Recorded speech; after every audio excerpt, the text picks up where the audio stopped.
നമസ്കാരം.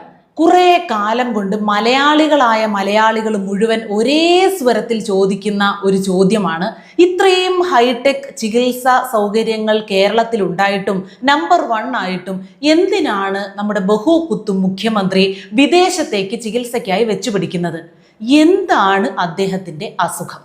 മാറാ രോഗങ്ങൾക്ക് വരെ ഇവിടെ മരുന്നുണ്ടെന്ന് ഇവർ അവകാശപ്പെടുന്ന സമയത്ത് എന്ത് വ്യത്യസ്ത തരം രോഗത്തിനുള്ള ചികിത്സ തേടിയാണ് ഇങ്ങനെ വിദേശത്തേക്ക് ഇടയ്ക്കിടയ്ക്ക് പോകുന്നതെന്ന് പരസ്യമായിട്ടും രഹസ്യമായിട്ടും ഒളിഞ്ഞും തെളിഞ്ഞുമൊക്കെ പലരും ചോദിച്ചിട്ടുണ്ട്. പക്ഷെ ഇന്നലെ ഷോണണ്ണൻ ചിന്തച്ചേച്ചി അടുത്തിരുത്തിക്കൊണ്ട് ചിന്തച്ചേച്ചിയുടെ മുഖത്ത് നോക്കി ആ ചോദ്യം ഒന്ന് ചോദിച്ചു. സ്റ്റാൻഡേർഡുള്ള കേരളം വിട്ട് നിങ്ങളുടെ മുഖ്യമന്ത്രി എന്തിനാ ചികിത്സക്ക് അമേരിക്കയിൽ പോകുന്നത്? അതെനിക്ക് മനസ്സിലാവും. എല്ലാ സൗകര്യങ്ങളും ഇവിടെ ഉണ്ടല്ലോ. സത്യം പറഞ്ഞാൽ ഇവിടുത്തെ ആരോഗ്യ മേഖലയെ നിങ്ങൾ അപമാനിക്കില്ലേ? ആ ചോദ്യം ഇങ്ങനെ ചാട്ടുളി പോലെ വീഴുമ്പോഴും ചിന്തച്ചേച്ചി ചിന്തയിലാണ്. ദൈവമേ, എങ്ങനെ കിടന്നുരുളും, ഇതിനെന്ത് മറുപടി പറയും? പക്ഷെ ഇത്തരം ഒരു ചോദ്യം പരസ്യമായിട്ട് ഇങ്ങനെ മുഖത്തടിച്ച പോലെ ചോദിക്കുമെന്ന് ചേച്ചിയും വിചാരിച്ചില്ല. ജർമ്മനിയിലെ മെഡിക്കൽ കെയർ വിളിച്ചപ്പം അൺകോൺഷ്യസ് ആയിട്ട് ഉടനെ അവിടുന്ന് അവർക്ക് കൊടുത്ത ഡേറ്റ് 3 ആഴ്ച കഴിഞ്ഞുള്ള അപ്പോയിന്റ്മെന്റ് ഡേറ്റ് ആണ്. ഇത് നമ്മുടെ എല്ലാവരുടെയും ഒരു പ്രത്യേകതയാണ്. ചോദിക്കുന്ന ചോദ്യത്തിനൊഴികെ ബാക്കി സകല മേഖലകളെ കുറിച്ചുള്ള ഉത്തരങ്ങൾ ചറപറാന്ന് തരും. ചോദിച്ചത് എന്തിനാണ് അങ്ങ് വിദേശത്തേക്ക് മുഖ്യമന്ത്രി ചികിത്സയ്ക്ക് പോകുന്നത്? ഉത്തരം, ജർമ്മനിയിലൊക്കെ നമ്മളൊരു കാലോ കയ്യോ ഒടിഞ്ഞു ചെന്ന് കയറിയ അവർ 3 ആഴ്ച കഴിഞ്ഞ ഡേറ്റ് തരുള്ളൂ ചികിത്സയ്ക്ക്. പക്ഷെ കേരളത്തിൽ അങ്ങനെയല്ലല്ലോ, ചെന്ന് കഴിഞ്ഞാൽ ഉടനെ നമുക്ക് ചികിത്സ കിട്ടും. അതിനാരാ കാരണം? ഇടതുപക്ഷ സർക്കാർ കയറിയതിന് ശേഷമല്ലേ നമ്മൾ ആശുപത്രി ചെന്ന ഉടനെ നമുക്ക് ചികിത്സ കിട്ടാൻ തുടങ്ങിയത്. അത് ഇടതുപക്ഷത്തിന്റെ ഒരു ഭരണ നേട്ടമാ. അതിന് മുമ്പൊക്കെ നമ്മൾ 1 മാസമൊക്കെ ബുക്ക് ചെയ്തിട്ടായിരുന്നു സർക്കാർ ആശുപത്രി കാണിച്ചുകൊണ്ടിരുന്നത്.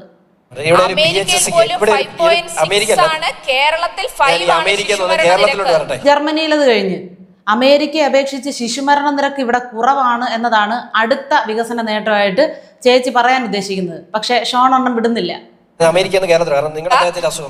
താങ്കൾ ഇത്തരം ചോദ്യങ്ങൾ അതെന്നാ വർത്താനോ ചിന്ത ചേച്ചി? നമ്മുടെ ബഹുകുത്ത് മുഖ്യമന്ത്രിക്ക് എന്നാ രോഗമാണെന്ന് നാട്ടുകാർ അറിഞ്ഞിരിക്കണ്ടേ? അത് ഞങ്ങളുടെ ഒരു അവകാശമല്ലേ? അത് പരസ്യമായിട്ടിരുന്ന ഒരു പൗരൻ ചോദിക്കുമ്പോ വ്യക്തിഹത്യ എന്നൊക്കെ പറഞ്ഞ അതെങ്ങനെ ശരിയാവുന്നേ? അല്ലെങ്കിൽ പിന്നെ നിവർന്നിരുന്നോണ്ട് അങ്ങോട്ട് പറയുന്നേ അവിടെ ചികിത്സയ്ക്ക് പോകുന്നതല്ല, നമ്മുടെ ഇവിടുത്തെ ലോകോത്തര നിലവാരം കാണിച്ച് അമേരിക്കയെ അസൂയപ്പെടുത്താൻ പോകുന്നതാണെന്ന് അങ്ങോട്ട് പറ. ഈ നാട്ടിലെ ഏറ്റവും സാധാരണക്കാരനായ മനുഷ്യൻ പോലും ചിലപ്പോൾ ഏറ്റവും മികച്ച ട്രീറ്റ്മെന്റ് കിട്ടാൻ. അത് ശരി, അതാര് പറഞ്ഞു? ഇവിടുത്തെ ഏറ്റവും സാധാരണക്കാരൊക്കെ വലിയൊരു അസുഖം വന്നാൽ നേരെ അമേരിക്കയ്ക്കാണെന്ന് ചികിത്സിക്കാൻ വെച്ച് പിടിക്കുന്നത്. അപ്പൊ വാഴക്കൊല സാഹിത്യം മാത്രമല്ല കയ്യിലുള്ളത്. ഏറ്റവും മികച്ച ട്രീറ്റ്മെന്റ് കിട്ടാൻ പോകുന്നതിൽ ഒരു തെറ്റില്ല. പക്ഷേ ചിന്ത ചേച്ചി ആ ചോദ്യത്തിൽ പെട്ടു. അതിനുത്തരവില്ല ആർക്കും. പൊതിച്ചോറിലെ രാഷ്ട്രീയത്തെക്കുറിച്ച് വല്ലതും അവിടെ സംസാരിക്കാൻ തുടങ്ങിയിരുന്നെങ്കിൽ ചിന്ത ചേച്ചി കലക്കിയേനെ. ഇത് രക്ഷയില്ല. കാലഘട്ടത്തിൽ അങ്ങനെ ഒരു മനുഷ്യത്വരഹിതമായ സമീപനം പോലീസിന്റെ ഭാഗത്തു നിന്നുണ്ടാകുന്നില്ല. ആ പറഞ്ഞത് ശരി. കാസർഗോഡ് തൊട്ട് തിരുവനന്തപുരം വരെ ഒരു നവകൊള്ള സദസ് തുടങ്ങിക്കഴിഞ്ഞ് പിന്നെ തല്ലുകൊള്ളാൻ നാട്ടിൽ ചെറുപ്പക്കാരും എല്ലാം ഉണ്ടോ എന്ന് മാത്രം നോക്കിയാൽ മതി പോലീസിന്റെ കയ്യിൽ നിന്ന്.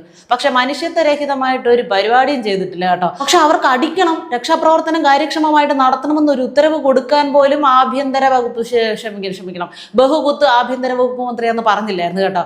ആരെ ഒന്ന് നുള്ളി നോവിക്കരുതേ എന്ന് ആ വണ്ടിയിലിരുന്ന് ഉറക്കെ പറയുന്നുണ്ടായിരുന്നു എന്ന് അടുത്തിരുന്നവരൊക്കെ പറയുന്നത്. ഒരു MP മൂക്കടിച്ച് പൊട്ടിച്ചിട്ട് MP ആണെന്ന് അറിഞ്ഞില്ല, അവിടെ കിടന്ന അരണയോ പല്ലിയോ എന്താണ്ടാണെന്ന് വിചാരിച്ചാണ് അടി കൊടുത്തതെന്ന് പറഞ്ഞൊഴിഞ്ഞ പോലീസാണ്. മനസ്സിലായില്ലേ? ഒരു പയ്യന്റെ ചെവി അടിച്ചു പൊട്ടിച്ചായിരുന്നു.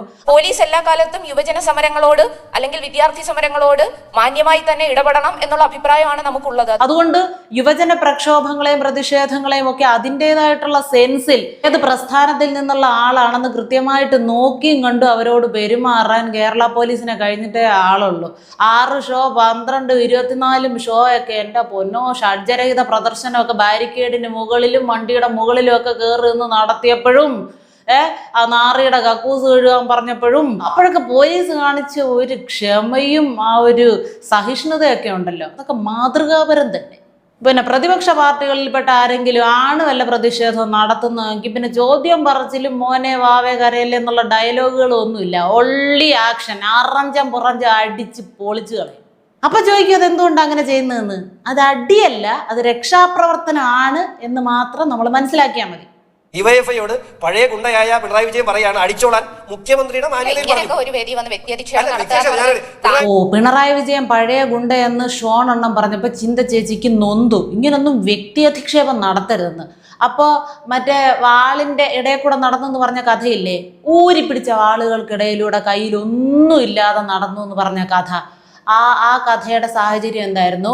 അഹിംസ എന്ന ആദർശം നാട്ടിൽ മുഴുവൻ പ്രചരിപ്പിക്കാൻ പോയ യാത്രക്കിടയിലാണോ അപ്പുറത്തും ഇപ്പുറത്തും ഊരിപ്പിടിച്ചുകൊണ്ട് നിന്നത് വാളുമായിട്ട്? പിന്നെ ഗുണ്ടായിസ് ഇവരുടെ ആരുടെയും കയ്യിലില്ല എന്നുള്ളത് നാട്ടുകാർക്ക് മുഴുവൻ അറിയാവുന്ന കാര്യമല്ലേ. അപ്പൊ പിന്നെ ഇല്ലാത്തത് പറഞ്ഞ് വ്യക്തി അധിക്ഷേപം നടത്തരുതേ കേട്ടോ ഷോണണ്ണ. പ്രത്യേകിച്ച് ബഹുകുത്ത് മുഖ്യമന്ത്രിയെ കുറിച്ചും പിന്നെ ബഹുകുത്ത് തൊഴിൽ വിദ്യാഭ്യാസ വകുപ്പുകൾ കൈകാര്യം ചെയ്യുന്ന ഡെസ്കിന്മേൽ താണ്ഡവ പരിപാലനെ കുറിച്ചും അങ്ങനെ പറഞ്ഞേകൂടാ. ഇത്തരം ജനകീയ പങ്കാളിത്തത്തോടുള്ള പരിപാടികൾ നടത്തുന്നതിനകത്ത് ഭീഷണിയുടെ ഒന്നും കാര്യമില്ല. അത് നടത്താനുള്ള ശേഷി കേരളത്തിൽ ഇടതുപക്ഷത്തിനുണ്ട്.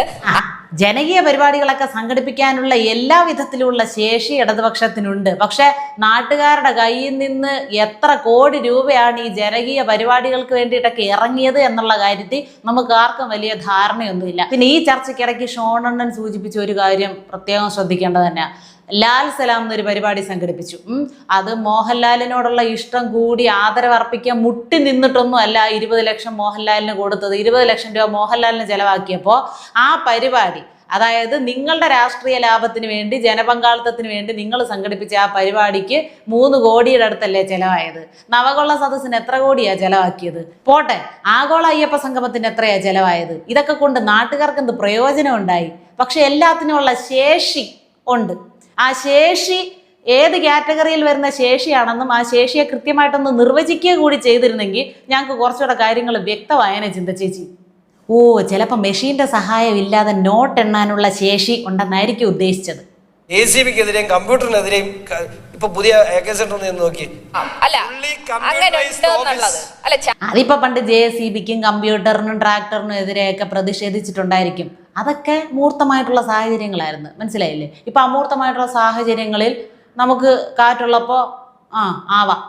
AKG സെന്റർ ഫുള്ളി കമ്പ്യൂട്ടറൈസ്ഡ് ആക്കിയതിന്റെ ഉദ്ദേശം കഴിഞ്ഞ ദിവസം രാജീവണ്ണനല്ലേ ഇരുന്നുകൊണ്ട് പറഞ്ഞതൊരു കാര്യം. അങ്ങ് ജർമ്മനിയിലെ അമേരിക്കയിലേക്ക് ഓടുന്ന വണ്ടികളെ നിയന്ത്രിക്കുന്നത് ഇവിടെ ഇരുന്നുകൊണ്ട് ഇവിടുത്തെ റിമോട്ടിലാണ്. അപ്പോൾ AKG സെന്റർ ഫുൾ കമ്പ്യൂട്ടറൈസ്ഡ് ആക്കിയത് കൊണ്ട് അവിടെ ഇരിക്കുന്ന ഓരോ സഖാക്കളുടെ കയ്യിൽ ഓരോ റിമോട്ട് ഏൽപ്പിച്ചാൽ പിന്നെ ചറ പറയുന്ന അവിടെ ഓടുന്ന വണ്ടികളെ അവർക്ക് നിയന്ത്രിക്കാൻ പറ്റും. അതിൻ്റെയൊക്കെ ഒരു ഭാഗമായിട്ട് വരും. അതിനെയൊന്നും ആരും വിമർശിക്കേണ്ട കാര്യമില്ല.